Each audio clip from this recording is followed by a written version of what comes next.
Welcome to Family Service. If you haven't noticed, we've got our kids in here today. And really, we designed this service for adults, but also for you kids. So I hope that you've enjoyed it so far. We are going to be diving into one of my favorite stories. It's a pretty well-known story, but there's so many details that I just want us to appreciate this morning. We're going to be talking about David and Goliath, all right? Now, kids, I do need you to help me today. When I say Goliath, anytime I say Goliath, I need y'all to boo, all right? Can we practice? Yeah. That was one kid. Can we practice? Yeah. All right, ready? Goliath. Boo. Very, very good. Wow, I feel like you guys have been practicing all week. It's like you guys already knew what we were doing. All right, Mike is going to go ahead and start us off. Yeah, so if you've got your Bible, if you would open up, we're going to be in 1 Samuel 17. We're going to be reading through there today. We had a lot of slides, but none of our slides are working today, and so usually that helps us read, but hopefully you got your Bible today. So we're going to be in 1 Samuel chapter 17, and while I read this, we're going to introduce some of our actors that are going to help us act this out. We've asked a few families to help us act out this, and so I'm going to invite Goliath onto the stage right now. Oh, okay. Very good. A champion named Goliath, who was from Gath, came out of the Philistine camp. His height was 6 cubits and a span. He had a bronze helmet on his head and wore a coat of scale armor of bronze, weighing 5,000 shekels. Can I invite David up on stage too? Let's clap for David. Let's clap for David. David's a good guy. Yeah. So we got David and we got Goliath. These are going to be our actors for today. We have a few more coming. But okay, thank you guys. You guys can hide back. You get to beat him up later, okay? Just wait, it's coming. I hope I didn't spoil anything. So we have David and we have Goliath, and sometimes we Thank you. Good, yeah, nice. Sometimes we read Goliath as this really big, tall person. I keep forgetting we do that. I know. I'm not used to family service. So we have the giant, and he's really tall, and so he's 9'6". I've never met anyone who's 9 feet tall, let alone 9'6". But as I was reading, I was reminded that there's a little bit more to this giant guy than we remember. There's this passage in Numbers that says this, and this is after the Israelites are exploring the Promised Land. So this is long before that guy Goliath showed up, and so this is what it says in Numbers. It says, "We saw the Nephilim there, the descendants of Anak, come from the Nephilim. We seemed like grasshoppers in our own eyes, and we looked the same to them." And so the Israelites are exploring this land, and they see there's a group of people in this land that are really, really tall, and to them they felt like grasshoppers.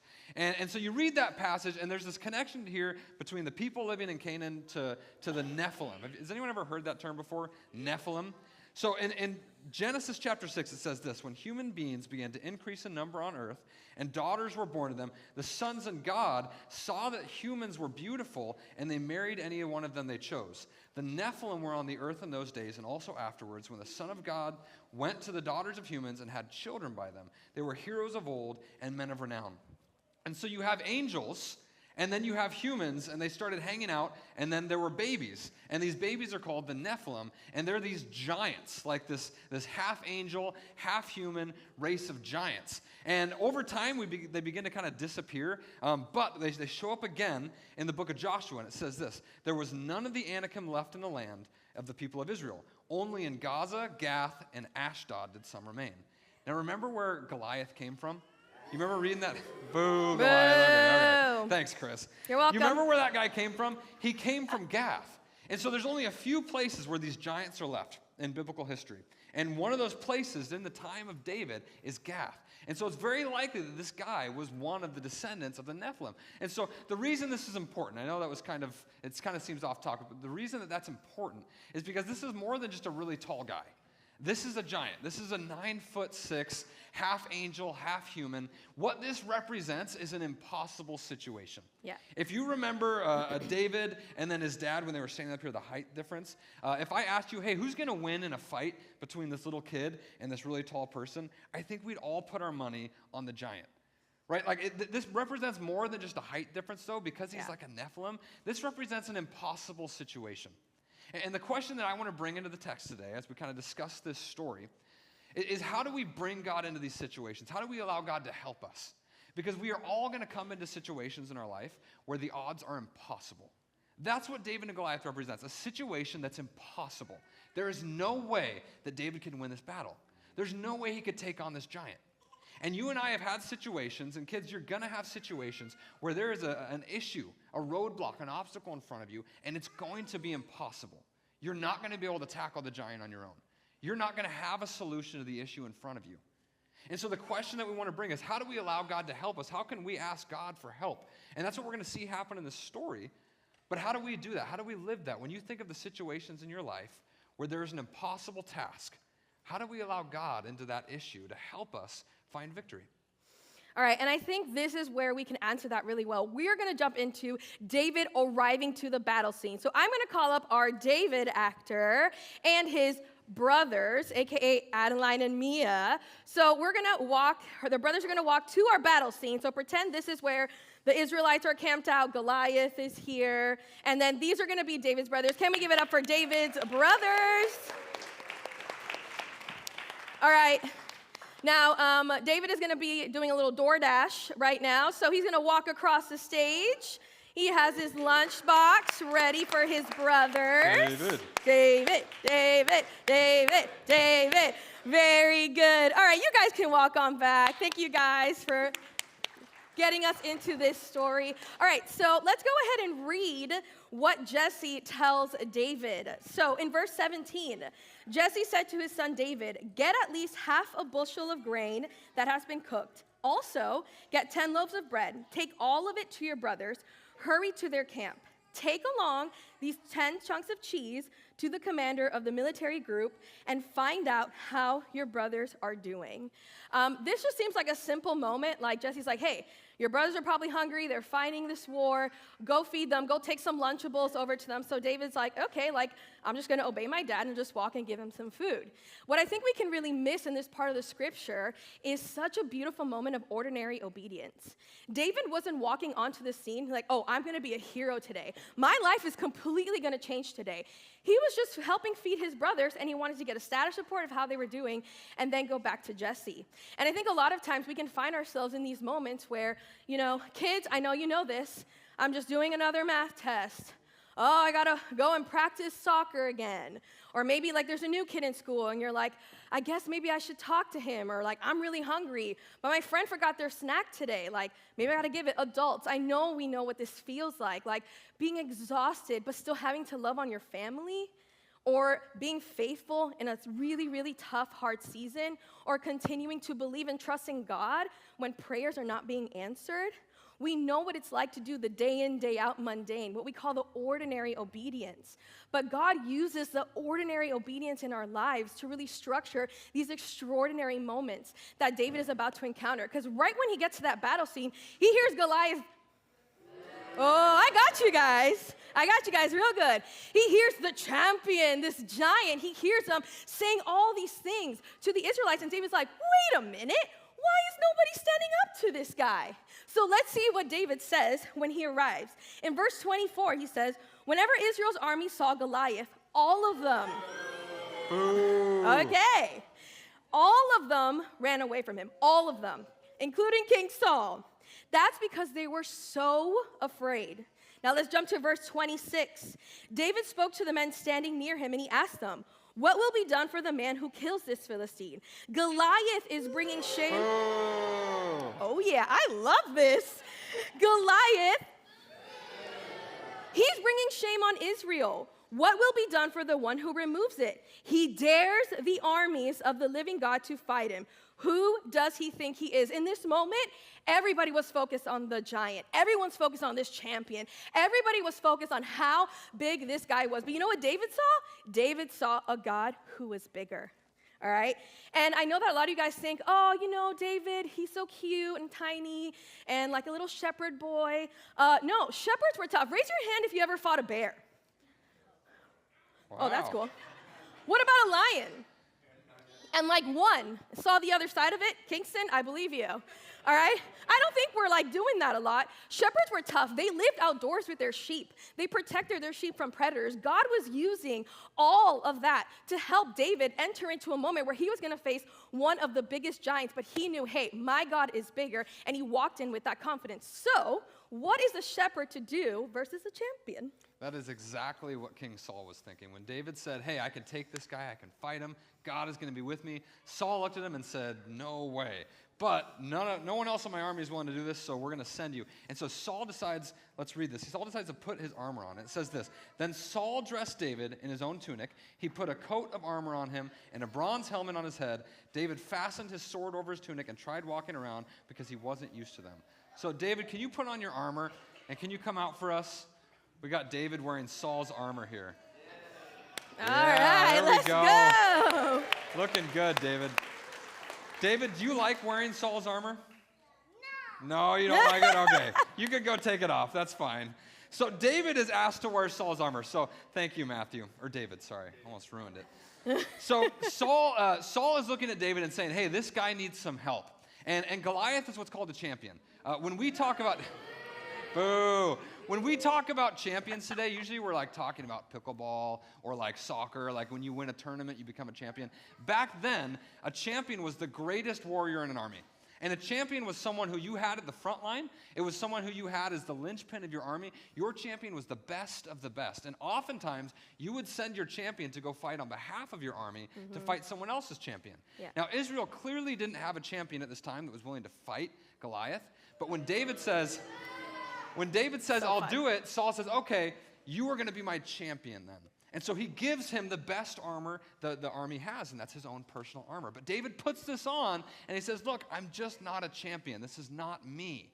Have you ever been in a situation or position where someone has tried to make you be someone that you're not?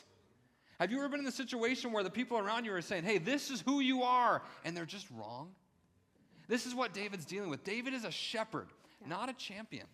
God is calling him to tackle this giant. God is calling him to this task. But God still wants him to be true to who he is. And this is important for us to remember because God will place these really challenging tasks in front of us. And we're going to get stuck. Israel was stuck facing down this giant for weeks. Yeah. For weeks. They were like, God, we don't know what to do. And David rolls on the scene, and they're like, okay, David, here's how you're going to defeat him. Here's who you're going to be. You are going to be our champion. And David says, no, God has called me to be a shepherd. Yes, I'm going to take care of this, but I'm a shepherd. I'm not a champion. And God has called you and gifted you and placed you in situations. Yeah. And the people are around you, oftentimes, they're going to be wrong about who you're supposed to be. Yeah. They're going to say, hey, you should talk a certain way. Hey, you should dress a certain way. Hey, you should act a certain way. And it's going to be out of character for who God has called you to be. And we need to remember and we need to hold fast to who God has called us to be. And what's tricky about this passage is Saul is the king that David has put in charge of Israel. Yeah. And he's wrong. There are going to be times when even the people you trust most in your life are going to say, hey, this is how you should handle the situation. Yeah. And there are going to be times when they're wrong. Yeah. We need to be secure in our identity in God. We need to know who God has called us to be, and we need to be faithful to that. We're going to get to the fun part now. What happens, Chris? All right. This is everyone's favorite part. We're going to enter into the actual battle scene. I'm going to call my Goliath out here. Oh, yeah. He's mocking us. He's laughing at us. Okay, yeah. Let's see what the champion was saying to the Israel army. He says, come over here. I'll feed your body to the birds and the wild animals. What do you guys think about that? Yuck. Yeah, boo, exactly. But let's see David's response to our champion. David said to Goliath, you are coming to fight. Oh, somebody got it. You are coming to fight against me with a sword, a spear, and a javelin, but I am coming against you in the name of the Lord who rules over all. He is the God of the angel armies of Israel. He is the one you have dared to fight against. This day the Lord will give me victory over you. I will strike you down. I'll cut your head off. This day I'll feed the bodies of the Philistine army to the birds and the wild animals. Literally what Goliath told him, he just gave it right back to him. That's right. Then the whole world will know there is a God in Israel. The Lord doesn't rescue people by using a sword or a spear, and everyone here will know it. The battle belongs to the Lord. Can we say the battle? The battle belongs to the Lord. Belongs to the Lord. And he will hand all of you over to us. What a moment. This young shepherd boy. And I love that we chose this story and we have our kids in here, because I think a lot of times we're like, oh, they're just kids. They're young. They're figuring it out. Like, David was also young, and he had more faith and more confidence in the God that he served than all those adults and all the armies and all the kings of Israel. And I think it's so easy to read this and be like, okay, well, and yeah, he did that. And now what? We live in a world where it's all about self-reliance. It's about how you can do it, how you can do it better. It's about being braver, being stronger. I am a natural doer, okay? I love to do things on my own. I don't want to rely on anybody. I'm the person who will work 20 extra hours that week if I need to make sure that all of my work is done. But then what happens? I get burned out. I get exhausted. And I know everybody in this room knows what that feels like, because we live in a world where you're just constantly told you can do this on your own. You don't need to depend on anybody. You can be independent queen over here. But I don't want to live my life like that, because I have been burnt out. And I know what it's like not to rely on God. And then I did a 360, and I know what it's like to live a life depending on God. And this is what we see in this moment. So, Goliath and David with his stone. All right, David's got the stone. Let's count him down. All right, are you ready? 3, 2, 1. Throw that stone. Oh, very good. All right, can we give it up for our actors? Yeah.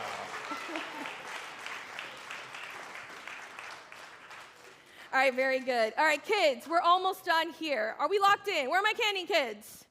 We're locked in. All right, adults, we're almost done. I think I would do a total disservice if you guys left here today being like, well, I just have to be braver. Well, I guess I just got to be stronger. That's not the point of the story. The reason that we read through this and we broke it down for you guys is so that we can point this story back to Jesus. You see, David walked into a battle that he could not win on his own. Yeah, he was a really skilled shepherd, and he was really accurate with his sling, right? He was able to defeat that giant, and we know this, but he didn't do it because he knew of his own skills, or he relied on his own skills. He did it because he knew the God that he served. And so we see Jesus won a battle that you and I could have never won. David won that battle that day with a stone, and Jesus won the battle for us with a cross and an empty tomb. So to me, when you guys leave here today, what I want you to leave with is to remember that we have a God that's bigger than any giant we can face. And I know that's not easy. I've been through really hard things in life, and I know all of us can say we've been through really difficult and hard seasons. There are moments where I'm like, how am I going to pay my rent? I had to move 7 times. I lost my dad. I lost my grandfather, like barely 2 years apart. There were moments where I was absolutely gut-wrenched, and I was like, I don't know how I'm going to make it to the next day. But I can stand here today and tell you there's not been one time where I can say, well, God failed me, because he never has. And I want everybody to leave here today knowing that no matter what giant you face, you have a God that's bigger. Amen.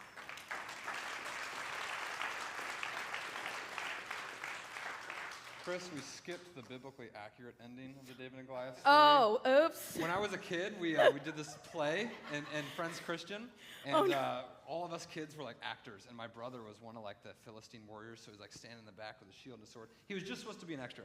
And when Goliath falls down and dies, he knew what happens in the Bible. If you haven't read it, David goes up with a sword and my brother like walks up, and this is during the play. It's like all the parents are watching, like David's having his moment, and as an extra, he walks up and gets a sword and just starts like, and my mom's like, oh no! We'll skip that part today. We'll tell the next actors to add that in there. Yeah. But hey, we're gonna do a game to close this out, and so I need some kids who are really, really good at throwing things. Kingston, okay, go back to Wes over there.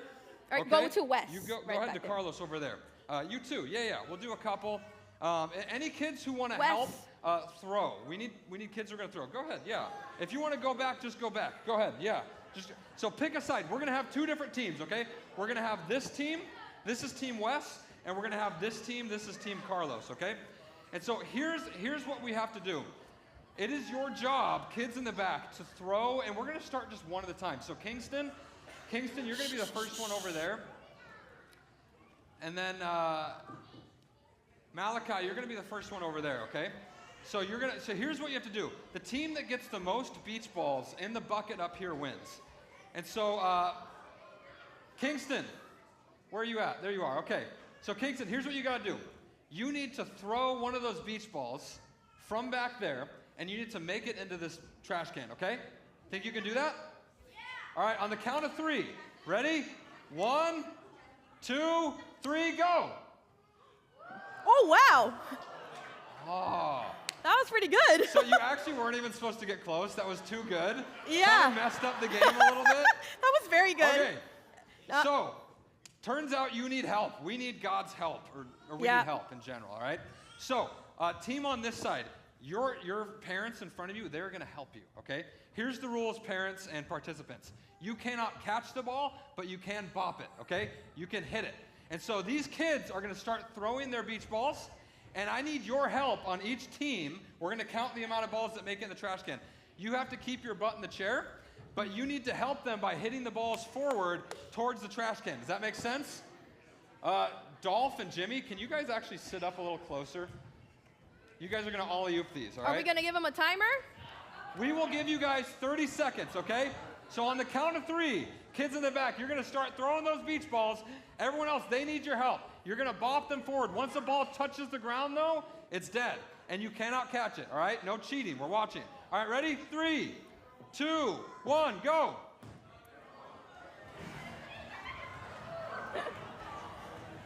Okay. Oh, no.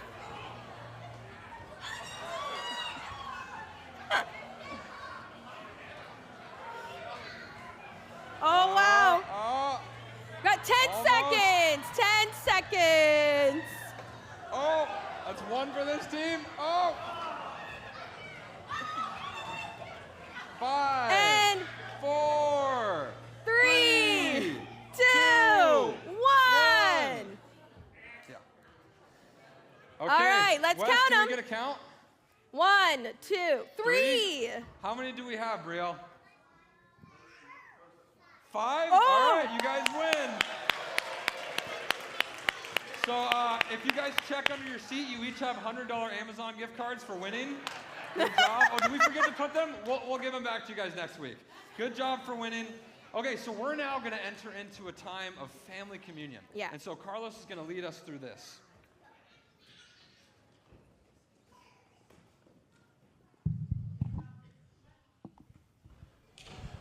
Thank you guys for being here. My name is Pastor Carlos, and I'm just so excited for days like these that we can really just focus on family and how important it is for us to kind of gather as a body of believers, come together and just learn and worship and play a game and have some fun.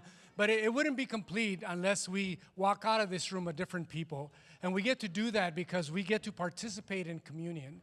You know, one of the most important things that the disciples did, you know, the followers of Jesus did, is that they kind of came to the table and they took the elements. There's bread and there's what symbolizes wine, but it's grape juice. And they partook in that to remember what Jesus did for it. And we thought, I believe that one of the greatest things we can do, one of the most powerful things that we can do, is come to the table as family, as friends, and partake in communion. And for that, I will tell you that Luke said, this is why we do communion. He said, and he took bread, gave thanks and broke it, and gave it to them, saying, this is my body given for you. Do this in remembrance of me. And in the same way, after the supper, he took the cup, saying, this cup is the new covenant in my blood, which is poured out for you. Do this in remembrance of me. So I want to invite you that during this last song that we're going to sing, that you will take the time to reflect on what God has been sharing with you this morning, because I know that he's here, and I know that he's able, and that you will take the time to come with your family and partake in communion and pray together as a family as this song plays. And as you do that, parents, for those of you that have our parents here with children, and for those of you that represent grandparents, and for those of you that represent whole households, I want you to bless your family. I want you to take this opportunity to partake in communion, but also to start blessing them by name. There's a scripture in Isaiah, and I'm going to paraphrase it for you. And it says, may his favor be upon you. You're going to speak this over your kids and over your generations. May his favor be upon you and 1,000 generations, and your family and your children will be blessed. May his favor be upon you. and his presence go before you and behind you and beside you and all around you and within you, and he is with you. So start to bless your family as you go through this next song. It'll be a time for you to be blessed yourself as you see your children do this in remembrance of him. You can do that now.